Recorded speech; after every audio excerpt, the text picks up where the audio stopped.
Ce que vous avez vu dans la vidéo en rouge au niveau des impôts, c'est ce qui correspond à votre programme de GEA. Donc l'impôt sur la dépense, la TEPA, c'est ce qu'on a fait au S1.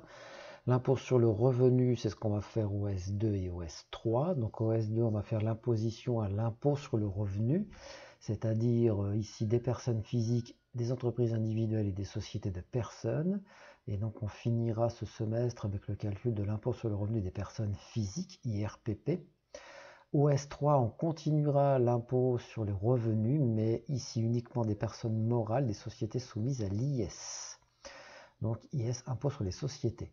Et puis la dernière partie, l'impôt sur le capital, vous le verrez en partie au niveau du S3. Ce qui nous intéresse, nous, au niveau du S2, c'est l'impôt sur le revenu, donc des personnes physiques et des entreprises individuelles, sociétés de personnes. Alors à partir du moment où on a donc de l'IRPP, ça veut dire qu'on a eu des revenus. On a un foyer fiscal. Ce foyer fiscal contient plusieurs membres. Ces membres ont des revenus. Et donc les revenus des différents membres du foyer fiscal vont rentrer dans l'une des 7 catégories existantes au niveau donc de l'IRPP. C'est-à-dire qu'il existe donc des catégories avec des régimes particuliers pour chaque catégorie. Donc on retrouve les traitements et salaires à partir du moment où on a un contrat de travail. Donc c'est les revenus du travail. On a ensuite des revenus fonciers ou des revenus de capitaux mobiliers ou des plus-values. Ça constitue donc les revenus du capital. Donc les revenus fonciers, c'est lorsque vous possédez des biens fonciers bâtis, non bâtis, que vous donnez en location et vous en récupérez donc des loyers.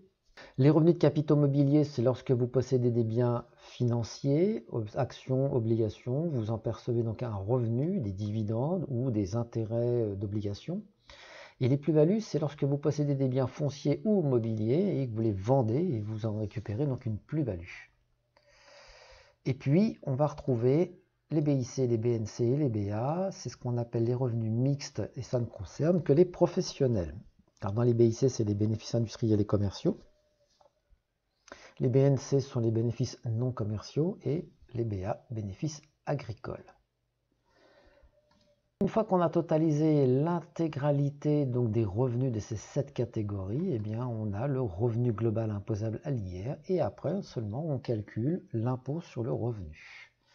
Donc par rapport à votre programme, eh bien on va avoir donc le chapitre 1 qui constitue l'introduction, c'est ce qu'on est en train de faire. Au niveau des chapitres 2 jusqu'à 6, on va s'occuper des BIC, des bénéfices industriels et commerciaux.